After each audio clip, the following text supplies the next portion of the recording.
managed to put the right teeth in, so that's going to help as we progress this conversation. So, gentlemen, you're all very welcome. I'm going to begin, Derek, and forgive me, I pronounced your name incorrectly. Say how I should say it again. It's Kutsia. Kutsia, there you have it. Okay. Derek, first of all, begin down the end. Tell us a little bit about Get Visibility and what you do. Sure. So, Get Visibility is a small software company. We're based in Cork. We're developing an enterprise-grade software platform which looks at document and data protection.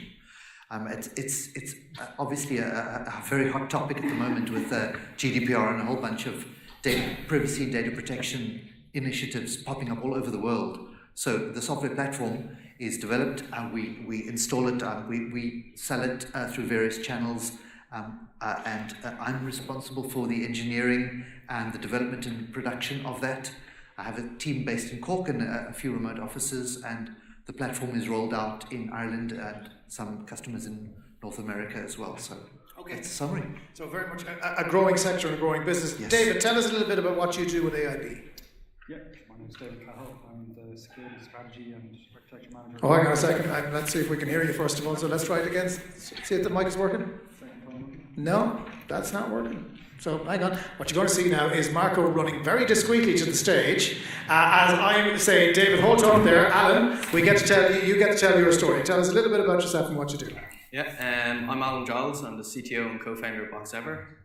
Boxever is a personalization platform that uses data and AI to make every customer interaction smarter. We do this for airlines, financial services companies, utilities. In short, we help our customers use their data to give better experiences for their customers, benefiting the business and also their customers. Okay, and I'm just hearing now that, yes, indeed, David's microphone was hacked, but we've managed to overcome it, and let's see if we can hear you, David Cahill, all the way over there. Can we hear you now? Second time lucky. I think we can. Go again. Okay, cheers. So I'm focused on safe change and innovation, so basically across the bank. So basically looking at any changes to existing technology or introduction of new technology across the bank. We're basically involved in the secure design of that, critiquing designs that come in, and then also from a strategic perspective, obviously road mapping out. So looking into the future, not just today, but over the next 24, 36 months, where are the areas of investment, where do they fit in with the overall business strategy, and just making sure we're aligned with the business and with our customers' goals. I can only imagine how complicated that is, and we're going to go through that in a minute with you. Mike, tell us about Zutec, what you do. So we build software applications for the construction industry, and we deploy them globally on critical infrastructure projects like airports, hospitals. They help deliver the projects on time, under budget, on schedule. Basically, all the applications we design in-house and our development house in Ireland. Recently, we've done an IPO on the Nasdaq in Stockholm, and it's bringing a lot of new opportunities and challenges to the company, and yeah, that's pretty much it. So I'm taking from your introductions, there's no such thing as a greenfield site with any of you. Largely what you're doing is you're taking existing products and modifying them, improving them, changing them. You're not ever really starting anything from scratch. So therefore you are trying to retrofit in many ways a lot of what you're doing. Would that be a fair assessment, Derek? Are you trying to, when you take on a project, there's already something exists and you have to try and bake in some kind of security element to make sure that it is robust? Yes, very much so. What's in place in the customer's sites or the customer's network before we go in is all their data. So it's all their documents. We're focusing on unstructured documents, which means text. So text documents, PDFs and Word documents and so on. And there's millions of those. And every company has them. So that's in place already when we get there. There might have been some software in there that is trying to make a catalog of the documents. But usually we find that the customers have got massive repositories of documents. These accumulate over time. Even if it's unintentional, important stuff will end up in those repositories that nobody's tracking. So is it a little bit like my Bank of Ireland vault, that there's stuff down there that people have forgotten about, but yes, yet is still important? Yeah, that's right. And you can imagine being in that position and being told by somebody, that an auditor, for example, that you're coming in to have a look for specific things which could be in those boxes. But you've got no idea. There's these boxes in the vault. How are you going to find out what's in there? and you want to move those, maybe chuck away some of the rubbish and move some of it to a different vault, for example. Being able to do that migration of data is what a lot of our customers want to do. And they don't know what is in the boxes. So. And Alan, in the customers that you deal with, does that crop up regularly? Do you all of a sudden find somebody ringing you in a panic going, Alan, we thought we had it, and we're after finding a load more information. How does this affect what we're trying to do? Well, we're slightly different. We're a SaaS-based platform, and we enable our customers to upload securely their data into our platform and to use it for personalization strategies. So in a lot of cases, if they've discovered new data, it's just about classifying it, understanding it, and uploading it.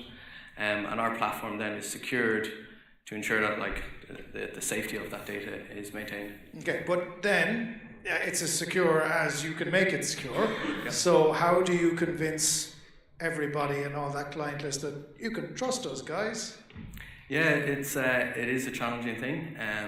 2 years ago, we diversified outside of travel, and we were tackling financial services, and they have a different bar set.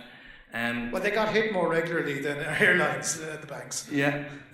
So what we do is we demonstrate that we have the capability. So we follow procedures, policies and procedures like 27001, 27018, to ensure that we are maintaining the integrity of their data, the redundancy of their data, and security. And then if there's any kind of change in our infrastructure, we have audits about what has changed, how it's changed, and we're very transparent around giving kind of those reports about access to our platform, changes to our security infrastructure that may be impacted. But if something goes wrong with that data, are you at fault? Is it your problem? Or how much of an issue is it that the client may inadvertently allow access even though you've secured it? So we have redundant backups, but as I mentioned, we're a SaaS-based platform. So our customers are the controller, we're the processor.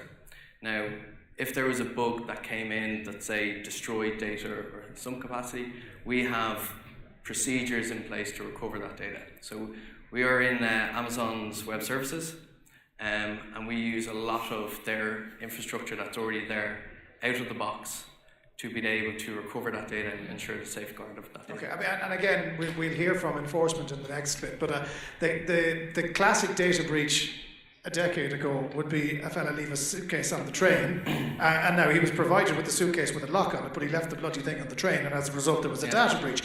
It's the same thing if you're using SaaS, the person inputting or in charge of that, if they make a mistake like that allows information to leak out, not your fault, surely, is it?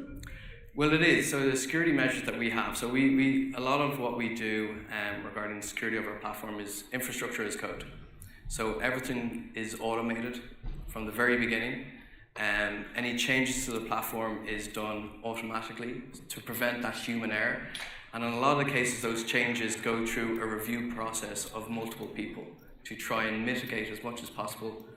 Okay, like I'm sorry, I'm kind of fascinated. Sorry, Yeah. once I started going down the rabbit hole, I had to keep going. David, in terms of the bank, and any customers of any bank will realise that, you guys are top of the cyber criminals list because that's where the cash is, so they're going to come after you. Everything you do you have to, as I said, bake in security as being the cornerstone, the foundation stone of what it is? Yeah, 100%. So what we're trying to do is really, you hit the nail on the head there in terms of baking in or embedding security right from the offset. So I guess the traditional view of security, and I'm sure a lot of people have experienced it in this room, is around we're seen as the no guys. Do you know what I mean? And for that reason, traditionally, Computer says no. Yeah, that business engagement mightn't be great or project engagement mightn't be great, and they're trying to push you off till the end, and you guys are going to slow down delivery, if we engage with you. Whereas what we're trying to do is actually, there's two elements from my perspective. One is around the governance piece, so as I say, getting involved in, for example, the software development lifecycle as very early as possible, but then also implementing your technical controls or planning out your technical controls right from the offset as well, because the efficiency can still be maintained in terms of project delivery and hitting timelines, but it's just kind of an education piece, and really to be seen within the business as enablers. We can actually help you guys, and we can deliver successful customer outcomes if you bring us on the journey with you. Yeah, well, it's much more difficult to try and retrofit, I'd imagine, than do it in advance. 100%. And as other organisations have gotten into trouble, not necessarily AIB, but as other organisations around the world make mistakes, is it easier for you to say, well, if we don't do it now, this might happen? Look what happened over here. Do you want that to happen to you? And I mean, I know it's kind of slightly threatening, but is that an effective way of getting through to these guys? Yeah, I mean, there's obviously illustrating events or that have happened to other organisations can certainly have an effect. But I think what's good in terms of kind of if you can, shape the narrative around your own organisation and what direction, strategic direction you're trying to go. So, for example, by baking in security throughout, early on in the life cycle, throughout, implementation, you can actually show that your costs, your internal costs in terms of, development, support, maintenance are actually going to be reduced. So it's not just the external factors and, the risk of audit or whatever coming in. It's that you can actually demonstrate in terms of your internal investment levels, your time to delivery will actually be reduced by, as I say, baking in that security. And Mike, from your perspective then. So interesting, like we have two of these aspects of this. Like we have our own product, and when we're building a product, we do the type of things Alan talks about, policies and controls and all of this. And a large part of it for me is culture and team culture, and making sure security is a big part of the discussion there, making sure engineers are open to put ideas out there, or even if somebody makes a mistake, they talk about it and it gets discussed so that we can solve it rather than blame people. But then there's another part of it where we're bringing our product into an environment where if you're going out to a construction site in the Middle East where they've paper, they've emailed, there's no security, they've no nothing, and you were going in saying, look guys, you got to get this locked down. You got to them GDPR just 4 letters. Yeah, exactly. But so it is interesting that we have kind of both Is external oversight important in that context? So if you have an organisation that is a little closed and maybe they know that they're doing okay, but they need an independent oversight. Is it important to have somebody outside like yourselves coming in, running the rule over the process? Yeah, big time. I mean, the more people you talk to, the more ideas you get. It's bring it in as early as possible into any organisation, and just again, it leads into the culture. It helps people talk about it, and it just spreads the ideas and keeps it relevant. Alan, coming back to you and the staff side, the human element, which is most likely where a problem is going to occur. How do you manage your own staff's access to sensitive data? Because I remember years ago, a friend of mine, it was always my favourite thing about the fact that if you went through the M50 toll here in Dublin and you didn't pay it, you had to ring someone in Cork to justify it. So in other words, Dublin people ended up fighting with Cork people over not paying their toll on the M50. I always thought it was a delicious irony. But a friend of mine who used to do that, they couldn't take a pen and paper into their work in case they took down credit card details and somehow brought them home and an issue arose. So how do you manage that? How do you manage access to sensitive information on the part of just normal human beings? Yeah, it's really interesting. So everybody understands the weakness in passwords. Putting in password policies to make them really hard and sophisticated doesn't work. So you need to enable... With quantum computers coming that are going to drive a coach and four through that. So you need to enable people. One is for access, to make it simpler but secure. So 2-factor authentication, single sign-on. Those mitigate a huge amount of risks rather than kind of going, you need a 32-character password that's really complicated and you need to write it down on a post-it note. The second thing that we did, which was really interesting, was we kind of ran a kind of a war game to kind of really understand the exposure. And if you kind of look at it, where the crown jewels are, which is the data, and kind of go, okay, if people, worst case scenario, someone gets in and gets access to the data, we deal with terabytes and terabytes of data. And even if they did, what we did was really kind of look at it going, how do we make that as hard as possible to exfiltrate that data back out, right? So if you're talking about bringing in a pen and paper, you can bring in a pen and paper, but trying to bring the paper back out, that's what we do. We look at it. So instead of looking at it externally, that's your perimeter, because I think it's about 60% of breaches are internal, and of that, about 80 to 90% of them are malicious. Okay, so even at that, I'm not saying I don't trust my own staff, I do, but you need to deter any kind of, whether it's bribery or anything, it depends on the organisation. You know, it could be you're bribed, it could be you're in a financial stuck position, you're propositioned with to get that data out. Well, you can't, and that's what we do. So it's a bit of a change in mind shift. Instead of just protecting the perimeter, you're actually going to go in, the assets are in here, how do you stop them getting back out? And look, I'm guessing, David, given the scale and size of AIB, huge, thousands and thousands of employees dealing with the most sensitive of data imaginable, you need to have protections in place for the bank and those employees, don't you? Yeah, 100%. And you've hit on a very salient point there around, you know, the kind of traditional approach was on, you know, perimeter-based controls and firewalls and IDS and all this good stuff, whereas now we're looking at a much more data-centric approach, because essentially that's where the value is in the data. And, you know, you're, again, come back to the point around it, it's a combination of both governance and technical. So from a governance perspective, we're looking at obviously privileged user management. So who needs access to the data? Who has it? How is that enforced? What user attestation are you doing? You know, what controls, what assurance do you have around it? But then also from a technical perspective, you know, you need to be doing good stuff, moving away from just, as I said, your traditional perimeter controls, looking at good stuff like, you know, pre-runtime scanning, one-time scanning, real-time application scanning, and getting context around the information, you know, not just what its classification is, but how it interacts with other systems, you know, what's as I said, what's the context. So there's a huge cultural change there. We're a generation removed from not having ATMs. So, I mean, you know, you've staff in the bank who used to deal exclusively in pen and paper still. How do you do that on an organisational level? Yeah, it's very much a cultural thing. It's not just something that security or IT does, it's something that the whole organisation has to do, and that's a fundamental shift, you're right.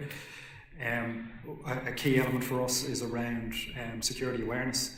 So that's also, you know, that's obviously for internal staff, but obviously for within our branch networks as well. So what we're trying to do is, you know, educate the customers, or at least let the customers know, listen guys, we're serious about this stuff, we take your data seriously, we take your information seriously, these are the initiatives that we're undertaking, this is how we're educating ourselves, how we're educating our staff to deal better with it. How responsive, Derek, are organisations now to this challenge? I mean, the last panel made it very clear that you have your CSOs on one side who understand it, and you have your CEOs who don't necessarily understand it. Yes. So how do you try and convince companies, you have to take this seriously?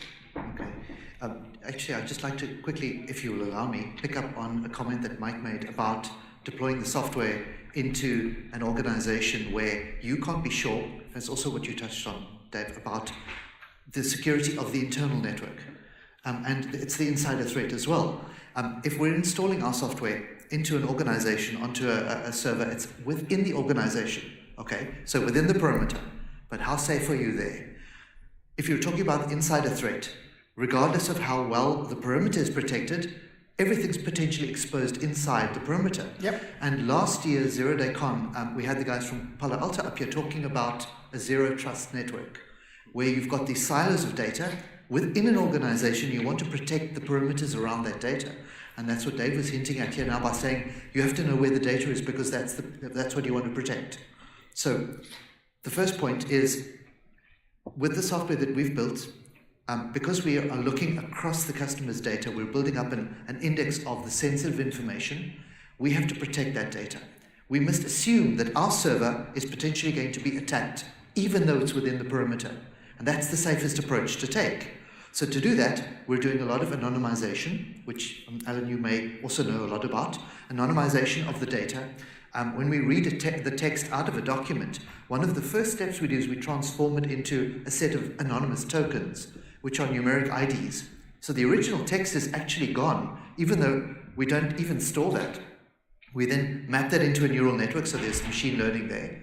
And that neural network collapses it into a mathematical space, and it's long gone from the original text. And even though we're storing those results, we're still anonymizing a lot of that information, and this is still inside the customer's network. So it's effectively, it's Alan Turing's modern equivalent. Is that what we're up to? Encoding, decoding? It's Alan Turing's disorganized computer model. or maybe it's self-organizing one, I'm not sure. Sorry, that's the genetic algorithms. Sorry, Apologies. I'm just trying to bring Hollywood back into it. Sorry, again, I did say I'm the idiot in the room, so forgive me. I'm throwing you off course. So, but back to your point though, about the results that we're seeing a lot of projects being kicked off now because of GDPR, because of new tightening, as I mentioned in my introduction, tightening of standards around protecting the data. And it's been driven, I think, by customer data. But that's a good thing, though, isn't it? Which is really good. And that's getting the attention, I think, of the C-level team, is because they know that it goes right down to the bottom line. It goes down to the fines, on the turnover, on the revenue. So it's a number that they can understand very quickly. And as a result, you're getting buy-in from the C-level, if they can see the impact.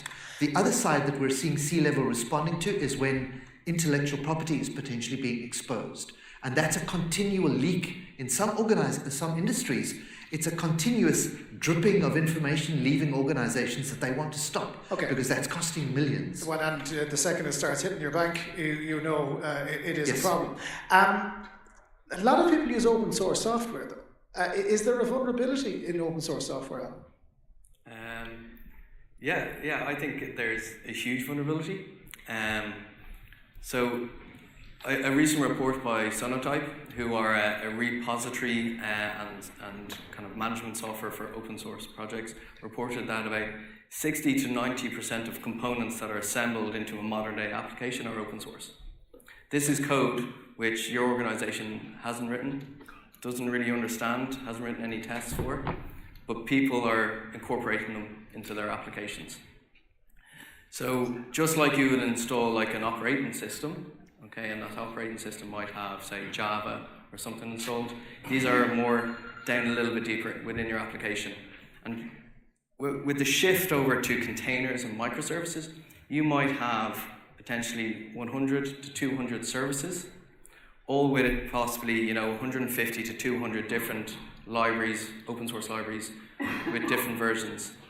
And the numbers that they were saying of it was mentioned earlier, of the Docker images from the previous talk that had exploits and vulnerabilities known, but people are still downloading them. That is happening at the moment.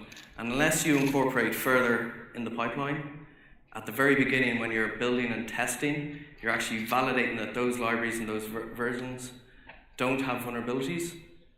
Then you're basically leaving it to the end. And just like, you put something into production, you find out there's a security issue or you've had a security flaw and you have to go right back to the beginning, trying to capture it earlier and identify those and educating your developers and your QA people about all those kind of libraries that are used. And then not only the libraries, you also have then the licenses on those. But does the cost increase if you have to do everything yourself and keep it all internal?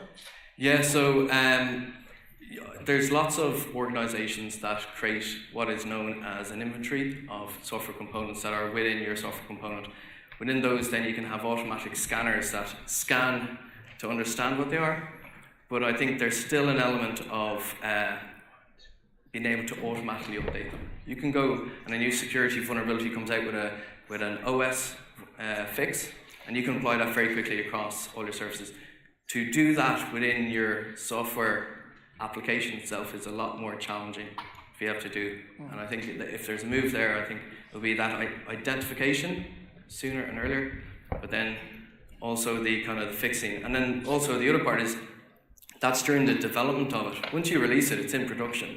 So unless you have that list of all the versions and you're checking against that, it's basically on 100 services, it's not scalable. Then you're retrofitting, which becomes very expensive and becomes a huge problem. And that kind of brings us to the next point, which is the regulation side of this.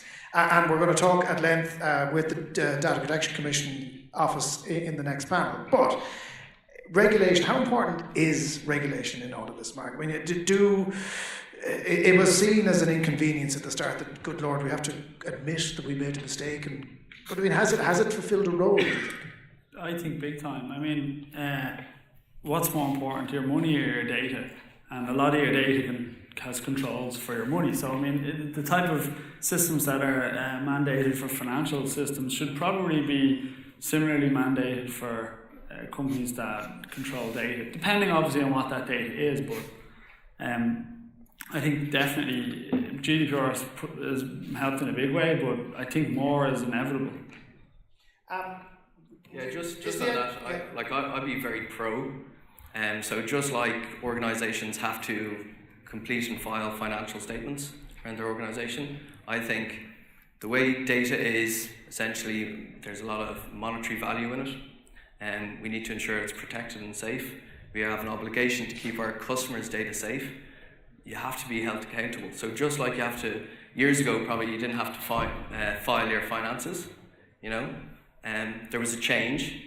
People had to suck it up and move on. So do you think there should be a data compliance report that you have to file? Every company I think it would be amazing. I'd be pro. I was a really big fan of GDPR and that whole element of putting manners on organisations. You were very much in a minority.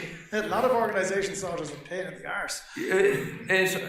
It is, but I think if you're accustomed to it, I think you're fine. I think, one of the things that we had was, regarding kind of access to machines, which you were talking about earlier. If engineers have access to machines and they're accustomed, they're doing DevOps and they have access, and then one day, as CTO, you go, okay, we want to remove that, you're going to find resistance. But then if you think about it, containers are there. Containers, you don't log into a container. So it shifts, if you provide the tools and the ability and the process and checkboxes, just like the financial audit that you have to do, I think it'd be welcome, and it would improve everything. It would make people understand, and certainly older generations like my parents who don't really understand security too much, I think we have to embed it earlier that people know that this is something that you do have to do. Just like you have to. Look, again, if you can read at the end of a year that there is a report that says it is compliant, then like a tax clearance search or your finances, everyone is going to have a lot more trust in your company. Can I ask just each of you one last question, gentlemen? What is the most important thing? We've got a mix of people in the room here today. Some are developers, some are CIOs. There's a good broad mix here. What's the one most important thing they need to do when it comes to design during this age of disruption? What do they need to take away from today? Derek, I'll begin with you. Okay, so I think understanding the data, understanding what is important to your organization, part of an essential step that we took at the beginning of designing the software was to understand how the data would flow in a typical organization in terms of scanning it, because we're going to be looking at text documents. So data for an organization, if you were to ask, where's your data? The first thing that a lot of the senior management team would think about would be the big, expensive enterprise resource planning systems, maybe the big Oracle databases, maybe the customer relationship management, the CRM systems. That's all database-driven, structured information. They then think about the external-facing websites, the usage tracking, which Alan has mentioned, and the recommendation systems, where there are potential customer-related profiles being built up. How do you protect that from being stolen? Then there's the health information that Andy mentioned in the previous talk. That's crucial information. But what they also need to think is the complete picture. And the complete picture includes those documents that I mentioned. So once they understand where those documents are, and they can understand where's the important stuff, it's a well-worn cliche to say the crown jewels are documents somewhere that will either be IP, which I mentioned earlier, or this new, very important set of data about your customers and your employees, which has now become sensitive because of GDPR, for example. They need to understand where that is and what's going on with the data. I'm just conscious of the clock. David, briefly, what's the one thing the guys need to take away from today? I think, the ability, obviously, to still deliver successful customer outcomes, no matter what that looks like for your individual organisation. I think a specific example, if you look at cloud, I think practically every organisation is looking at cloud now, and talking about SaaS platforms here. Cloud is a real opportunity, I think, because you mentioned that no one is really operating in a greenfield site anymore, whereas cloud actually gives you a really good opportunity to build out controls and making sure that the right people have access, you have the right security controls embedded. And the way I look at it is it's not just an opportunity to kind of deliver the security controls that we already have on the ground today, but actually realise and uplift and optimise and use the good tools that are out there today and really leverage them and optimise. Very good. Alan? Yeah, I'll be on the same on the cloud. I think it is kind of greenfields in a lot of cases, and I'd say as much as possible, stop treating security as a second-class citizen. Move it further to the left-hand side. Seriously, move to the left-hand side and do it early, have it as part of your designs. It is as valuable as testing and the functionality that you're delivering in your applications. Yeah, because if there's a security hole, then it doesn't matter how good it was in the first place, nobody's going to ever use it again. And Mike, finally, what's the one thing you want guys to take away today? Well, I'd agree with everything here, but additionally, I'd just say, the discussion, just keep it going and keep engaged and, try and build it into the culture, awareness about what people have to do to be responsible. Look, it's been a very interesting conversation, guys. Thank you so much for your time. Give a round of applause, please, for Derek, for David, for